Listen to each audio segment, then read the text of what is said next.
com os irmãos. Você libera seu microfone e você está em liberdade. Você tem 40 minutos. Se não der tempo, entra num pedaço da parte 3. Fica tranquilo, Alex. Estão me ouvindo aí? Todo mundo me ouvindo? Sim! Maravilha! Então vamos lá. Eu tô, como o irmão falou aí, o Alex 2 entrou aí. Eu coloquei vocês aqui numa outra tela para que eu acho um pouco frio, né? Falar uma mensagem por meio de um equipamento eletrônico, mas ameniza um pouco quando eu consigo ver o rosto de vocês aqui na outra tela e saber que tem outras pessoas aí do outro lado que estão ouvindo. Isso dá uma amenizada na coisa, né? Foi mencionado aí essa situação que a gente vive, que a gente passa, não só no Brasil, mas no mundo inteiro. E eu queria destacar que, infelizmente, a gente gostaria, né, como o irmão mencionou aí, eu já estive com vocês presencialmente. Lembro muito bem daquele dia, né, cheguei na igreja, tive a oportunidade de tomar um cafezinho com o nosso irmão, apreciar aquela paisagem quando a gente olha lá de cima, né, e depois trazer uma mensagem e o mais importante de tudo, no final a gente poder apertar a mão de cada um, poder dar um abraço nos irmãos. Isso é o essencial. É lógico que a gente gostaria de, nessa noite, estar fazendo a mesma coisa.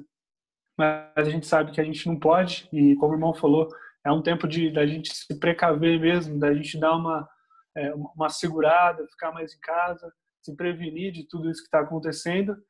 Mas isso também traz a nós, né, a nossa mente, de que o quão precioso é a gente estar em comunhão. Quão precioso é a gente poder apertar a mão do nosso irmão, poder dar um abraço, né? Acho que esses momentos que nós estamos passando vieram também para lembrar a gente dessas coisas, né? Quão valorosas elas são. Eu gostaria de, nessa noite, abrir a palavra do Senhor junto com os irmãos, lá em Mateus, capítulo 6, um texto que é muito conhecido, o principal sermão já pregado aqui nessa terra. Mateus, capítulo 6, nós vamos ler a partir do versículo 19. Esperar um pouquinho para que os irmãos consigam encontrar o texto em suas Bíblias. Então nós vamos ler Evangelho segundo Mateus, capítulo 6, a partir do versículo 19.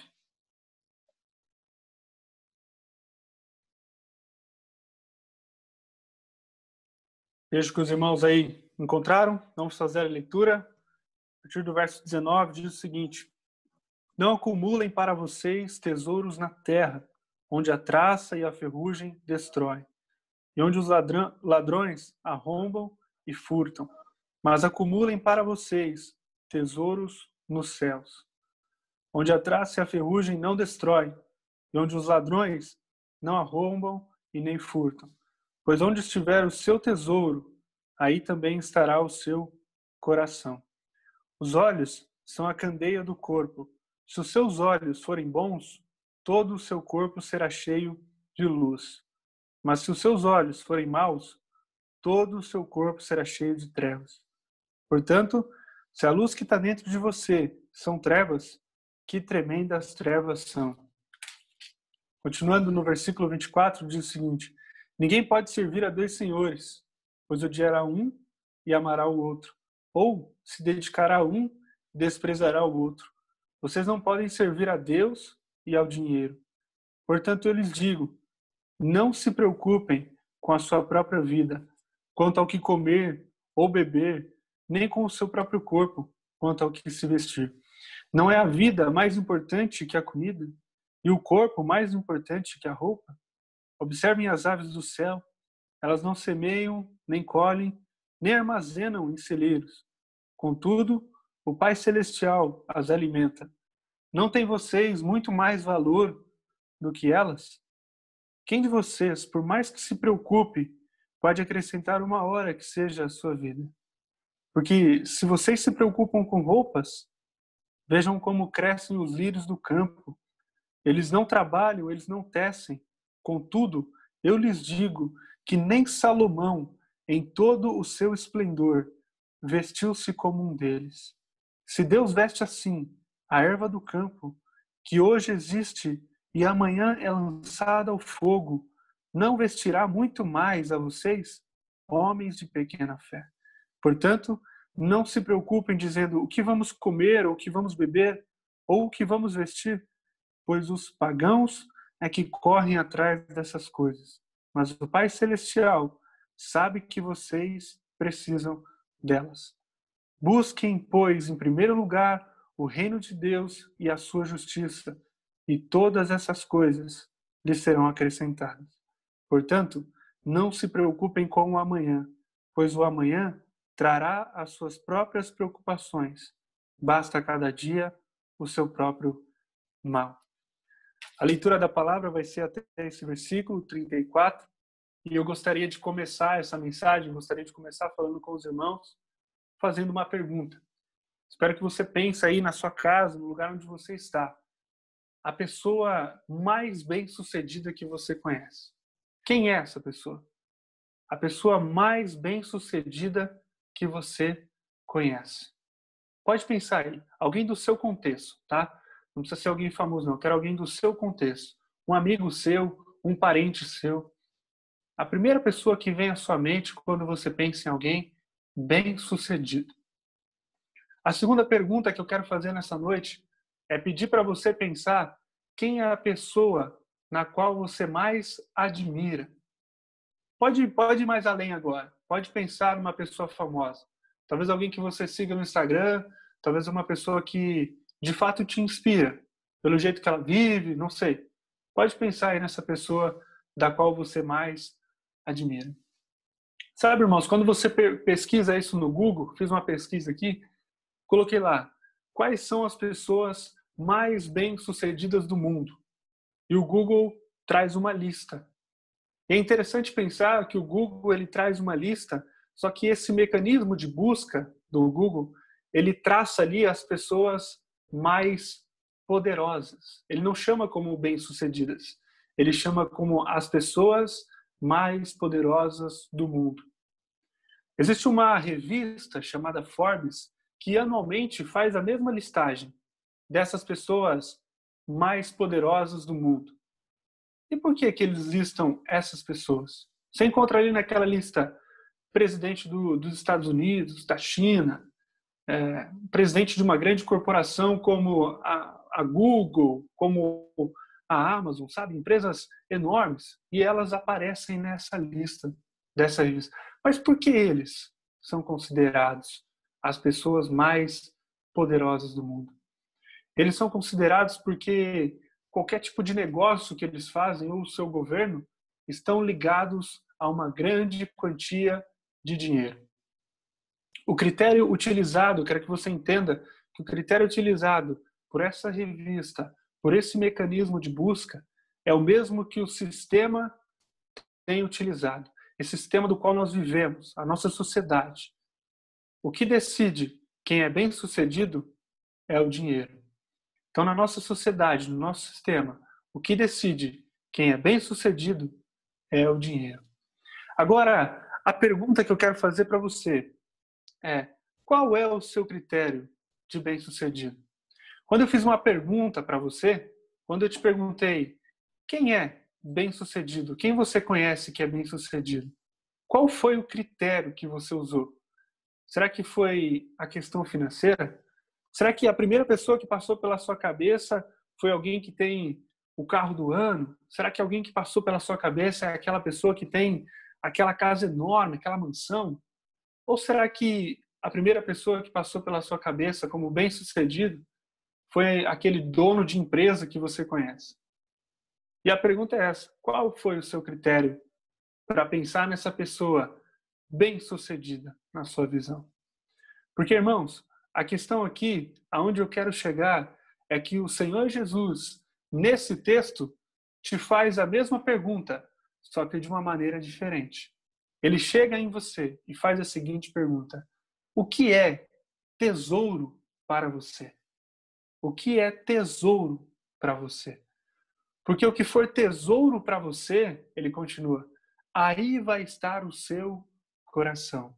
O que for bem sucedido para você, aí estará aquilo que movimenta, aquilo que move a sua vida. Sabe, todo ser humano, qualquer um deles, todos nós que estamos nessa live, e os demais seres humanos que estão pisando na face dessa terra, todos eles acordam todos os dias e estão em busca de uma coisa chamada sucesso. Todos querem obter sucesso. Todos querem chegar a algum lugar. Nosso irmão Elias aí, ele brincou falando assim, olha, quando a Martinha conhecer toda a Europa, e aí quando eu terminar a minha pós-graduação, talvez isso seja, eu sei que o irmão estava brincando, mas talvez isso no pensamento de alguma pessoa seja o padrão de sucesso. Conhecer toda a Europa, ou terminar uma pós-graduação, né? Apesar do irmão estar brincando, né? Nós sabemos que existem pessoas que pensam dessa forma. Mas eu queria pensar com você sobre isso. Se todo ser humano está buscando o sucesso, então o que é sucesso para nós? Já que nós estamos buscando isso a todo momento, uma das maiores decisões que nós podemos fazer na nossa vida é entender o que é sucesso para cada um de nós. No versículo 23 desse texto que nós lemos, ele vai dizer que se os seus olhos forem maus, todo o seu corpo será cheio de trevas. Eu acabei de dar um exemplo aqui, acabei de dizer que talvez esse projeto de vida que o nosso irmão brinca pode ser o projeto de alguém. Por quê? Porque os seus olhos, né, aquilo que a gente vê, traça na nossa mente algo que possa parecer para nós sucesso. Traduzindo isso, se a sua definição de sucesso estiver errado, toda a sua vida vai estar errada. Para comigo e pensa nesse versículo 23 que o Senhor Jesus diz algo que parece controverso. Leia comigo. Ele fala o seguinte: mas se os seus olhos forem maus, todo o seu corpo será cheio de trevas. Olha o que ele fala agora. Portanto, se a luz que está dentro de você são trevas, parece que não faz sentido, né? A luz que está dentro de mim ser trevas parece ser algo controverso. Mas, na verdade, o que o Senhor Jesus está dizendo aqui é que se o seu pensamento de sucesso, se aquilo que você acredita que seja sucesso para a sua vida for algo fútil, for algo que não faz parte da vontade de Deus, isso é trevas. Está dentro de você, é o que te ilumina, é o que te move, mas são trevas. E ele conclui dizendo que tremendas trevas são. Ou seja, irmãos, que tremenda enrascada. Você está partindo para um caminho, está buscando um sucesso, mas aquele não é o sucesso que Deus tem para você. Continuando, a pergunta que Jesus faria para nós com esse versículo é a seguinte: qual é o seu padrão de sucesso? Jesus é para você uma definição de bem-sucedido? Será que quando eu fiz a pergunta lá no início, você pensou no Senhor Jesus?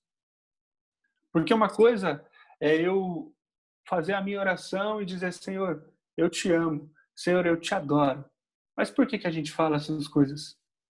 Será que é porque Ele faz milagres na nossa vida? Será que é porque Ele faz coisas grandiosas para nós? A pergunta nessa noite não é essa. Se você ama Jesus, se você adora Jesus.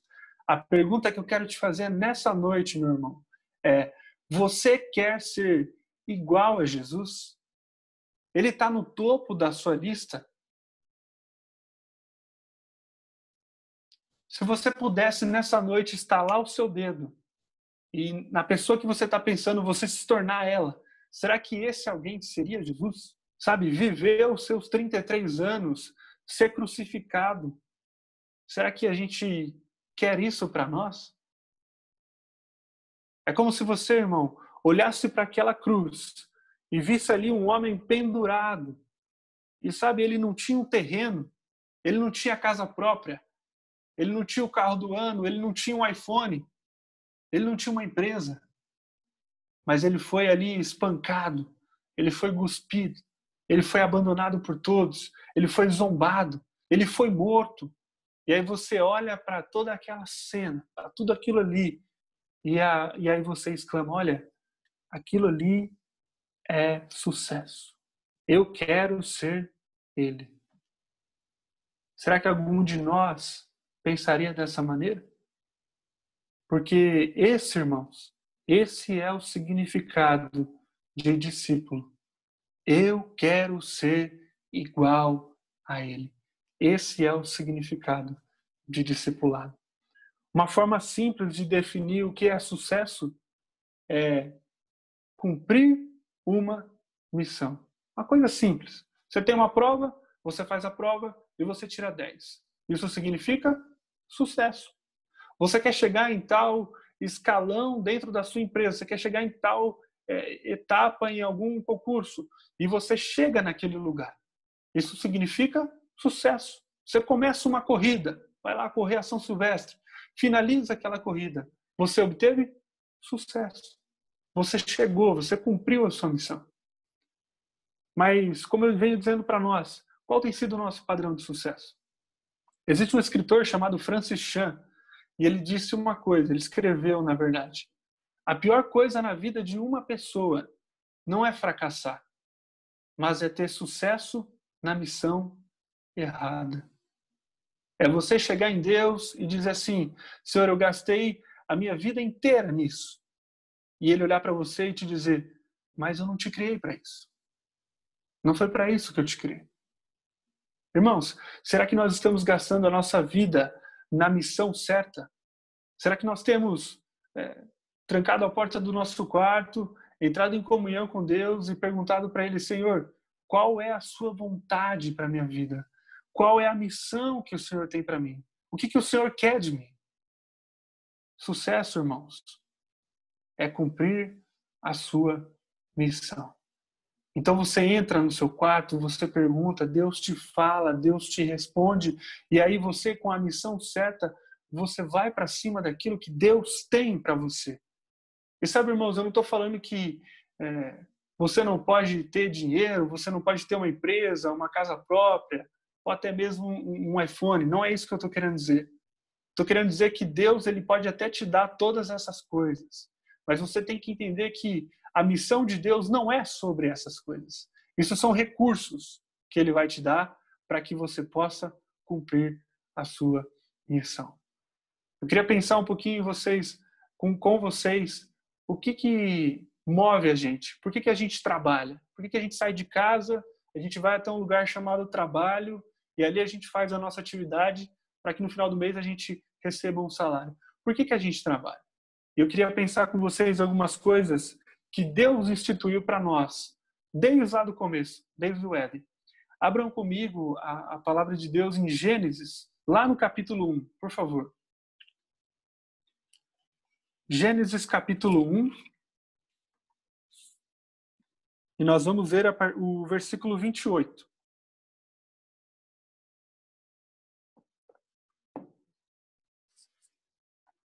Gênesis capítulo 1, versículo 28.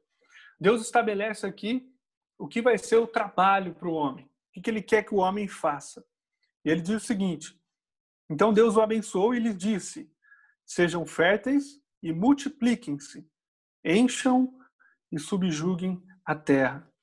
Dominem sobre os peixes do mar, sobre as aves do céu e sobre todos os animais que se movem pela terra. Qual era o trabalho do homem e da mulher aqui? Que Deus instituiu? Multipliquem-se, sejam férteis, encham e subjuguem a terra. Essa era a ordenança de Deus para o homem e para a mulher. Esse era o trabalho que Deus queria para o homem e para a mulher. Só que acontece a queda. O homem, ele peca, ele erra contra Deus. E aí a gente vai para Gênesis 3 e observa os versículos 17 e 18. O trabalho do homem, que era aquele de se multiplicar, de encher a terra e de subjugar a terra, ele é amaldiçoado. E a partir de agora o trabalho do homem vai ser o seguinte. Capítulo 3, versículos 17 e 18. E ao homem declarou: visto que você deu ouvidos à sua mulher e comeu do fruto da árvore, da qual eu lhe ordenara que não comesse, maldita é a terra por sua causa. Com sofrimento você se alimentará dela todos os dias da sua vida. Prestem atenção no versículo 18. E ela lhe dará espinhos e ervas daninhas. e você terá que se alimentar-se das plantas do campo. Observe o que o Senhor Jesus diz, que Deus diz, ela lhe dará espinhos e ervas daninhas. Por que eu estou dando enfoque em espinhos? Irmãos, quando a gente volta para Mateus, a gente percebe que o Senhor Jesus está querendo dizer algo para nós com relação a isso. Eu não sei se vocês perceberam, mas a gente falou sobre as preocupações dessa vida e nós também falamos um pouco sobre a enganação do dinheiro, que é o que ele diz para nós nesse texto que nós lemos em Mateus 6. Mas mais para frente, a gente vai encontrar uma parábola em Mateus 13, que é a parábola muito conhecida por nós como a parábola do semeador. E aí o Senhor Jesus ele conta aquela parábola e depois ele começa a explicar ela. E olha o que ele diz em Mateus 13, no versículo 22. Quanto ao que foi semeado entre os espinhos,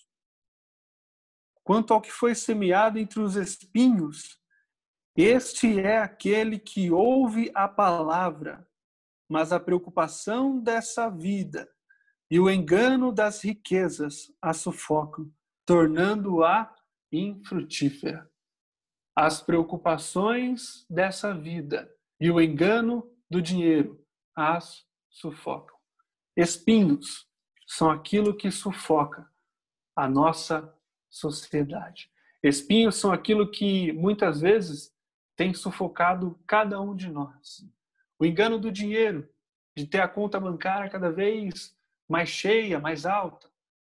As preocupações dessa vida, o que eu vou comer, o que eu vou vestir, como que eu vou fazer para estar na moda, preciso comprar roupa nova. E sabe, essas duas coisas são espinhos que desde lá do começo, Deus amaldiçoou o trabalho e já diz para o homem, olha, você vai trabalhar por essas coisas. Em Mateus 13, ele nos explica o que são esses espinhos. Queria continuar com vocês dizendo exatamente sobre essas coisas. Será que nós, irmãos, temos caído e temos nos sufocado entre esses espinhos? Será que o engano das riquezas e as preocupações dessa vida tem de fato nos sufocado? Pergunta que eu quero te fazer é, você está trabalhando ainda num trabalho amaldiçoado? Ou Jesus, assim como ele redimiu a sua vida, será que ele redimiu também o seu trabalho? Você deixou ele fazer isso?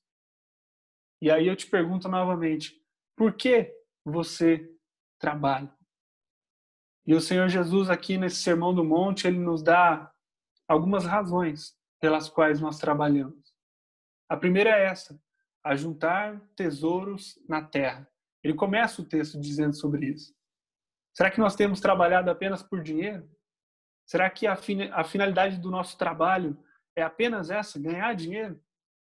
Porque se for essa, irmãos, ele termina o texto, o primeiro texto, que acaba no versículo 24, dizendo que nós estamos servindo ao dinheiro, se nós estivermos partindo para esse lado. A segunda razão é trabalhar pelas preocupações dessa vida, pela comida, pela vestimenta. E é interessante que no final também, lá no capítulo, no versículo 32, ele vai dizer o seguinte, olha que palavras fortes. Os pagãos vivem dessa maneira, preocupados com o que vão comer, com o que vão vestir. E sabe por que eles andam preocupados? Porque eles ainda não conheceram o Pai. Porque quando você conhece o Pai, como nós conhecemos o Pai, você para de ter essas preocupações. Irmãos, vocês que já tiveram filho, ou aqueles que não têm, mas observaram isso, sabe? Eu nunca vi uma criança que acabou de deixar de engatinhar e começou a andar. Eu nunca vi essa criança um dia colocar uma camiseta social e dizer para o pai assim, olha pai, eu estou saindo para procurar um trabalho, porque eu não sei se vai ter leite para mim amanhã. Vocês já viram alguma criança fazer isso? Nenhuma criança faz isso. Por quê? Porque ela fala assim, eu quero mamar. E o leite chega para ela. Chega na mão dela, na mamadeira, quentinha. Sabe, ela não sabe se o pai dela tem uma vaca lá no quintal, ela não sabe se o pai dela tem uma caixinha de leite que é infinita, ela não sabe como que o leite chega ali. Mas o pai dela, a mãe dela, traz para ela o leite. E sabe, irmãos, quando a gente conhece o pai, a gente deixa de se preocupar com essas coisas. Por quê? Porque ele está cuidando de todas essas coisas. E tem um salmo muito lindo que ele diz que ele cuida de todas essas coisas para nós quando nós estamos dormindo. Então, quando a gente conhece o Pai, a gente deixa de se preocupar com essas coisas que os pagãos estão se preocupando. Por quê? Porque eles ainda não conheceram o Pai. Jesus, ele chegou e ele veio até essa terra. E ele pregou esse sermão, irmãos, para que o trabalho fosse redimido. E aí ele convida a gente para não cair nessa enganação do dinheiro. Ele convida a gente para não cair nessas preocupações, porque agora a gente tem esse Pai. E ele, no versículo 33, um dos mais bonitos da Bíblia e que a gente geralmente é um dos primeiros que a gente decora, ele diz: busquem em primeiro lugar o quê? O reino de Deus e a sua justiça. E as demais coisas vos serão acrescentadas. Sabe, irmãos, sabe qual que é o problema da nossa sociedade atual? É a tal da ansiedade, é a tal da preocupação, da gente pensar demais e a gente fica daquele jeito, afoito e não sabe o que vai acontecer. Eu queria deixar um exemplo para vocês da história de um filme chamado Toque Toque. É um filme que retrata essas pessoas que têm esses transtornos compulsivos, né? E elas precisam fazer um ritual porque elas acham que elas vão morrer se elas não fizerem. E aí nesse filme apresenta a história de 6 pessoas diferentes e cada uma delas tem um transtorno desse. Uma delas, ela tem que conferir todas as coisas. Sabe quando a gente sai de casa, confere o gás, confere a porta, só que essa mulher, ela conferia isso umas 35 vezes. E ela sempre estava fazendo o sinal da cruz também. Aí uma outra pessoa, um rapaz, ele tinha esse transtorno e ele não podia tocar nas linhas do chão. Sabe essas linhas que dividem o piso? Ele não conseguia pisar nisso. E as outras pessoas também tinham outros transtornos. O contexto da história é o seguinte: eles são marcados para o mesmo terapeuta na mesma hora e eles se encontram numa sala de espera. E por algum motivo o terapeuta perde o voo dele e não consegue chegar a tempo de atendê-los. Então essas pessoas que estão ali sentadas nessa sala, eles começam a reconhecer o que o outro tem desses transtornos, qual que é o problema de cada um ali. E eles têm a brilhante ideia de fazer uma terapia em grupo. E a terapia em grupo, eles sentam ali numa cadeira, colocam a pessoa sentada ali e as pessoas ficam à volta, os demais ficam em volta. E eles ficam ali aguçando e tentando fazer com que a pessoa não faça aquilo que é o problema dela, e essa pessoa tem que ficar 3 minutos sem fazer. Então esse menino que não podia pisar na linha, eles pegam o pé dele e colocam na linha. E aí ele fica fissurado e por aí vai. E aí, resumindo, essas 6 pessoas elas não conseguem ficar 3 minutos sem fazer essas coisas que são os rituais delas. Mas no final eles percebem que enquanto as outras pessoas estavam ali sentadas e eles estavam tentando ajudar essas pessoas, eles mesmos não fizeram seus rituais. Sabe o que eu estou querendo dizer aqui, irmãos? É que se você tem um problema, e eu sei que você tem, todos nós temos. E se você tem um problema, sabe qual que é a solução dele? É ajudar alguém. Porque quando você ajuda alguém, você esquece do problema que você tem. Quando você ajuda o seu próximo, você esquece aquilo que você está passando. O que eu quero dizer com essa mensagem, o que eu quero dizer com tudo isso é que nós podemos ajudar os demais, porque essa foi a missão que Deus deu para cada um de nós. Existe um versículo que diz: quem tentar achar a sua vida, perdê-la. Mas aquele que perder a sua vida, vai achar. Para o mundo ajudar o próximo, fazer o que nós fazemos, é perder a vida. Mas se nós estivermos perdendo a vida para os demais, eu tenho certeza que nós estaremos achando. Irmãos, vamos cumprir a missão que Deus tem para nós. Que possamos passar a olhar para dentro de nós e pedir a Deus: Senhor, qual é a minha missão? O que o Senhor tem para mim? E aí sim, passarmos a viver uma vida da qual vai agradar a Deus. E quando a gente chegar na presença dele, ele vai dizer: filho, eu te criei para isso. Amém?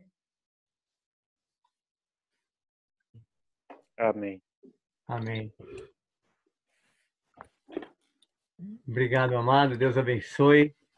Nós fomos muito edificados e desafiados a lançar sobre o Senhor nossas ansiedades, lançar sobre o Senhor nossas fragilidades e que Deus possa mostrar, né, para nós a estratégia de descobrir qual é a nossa missão, cada um de nós, qual é o objetivo, o propósito de Deus. E que Deus continue abençoando você, Alex. Continue incansável fazer a obra do Senhor. Amém. Nós gravamos aqui, vamos parar de gravar agora a mensagem para depois a gente passar para você, passar para o irmão. Nosso irmão também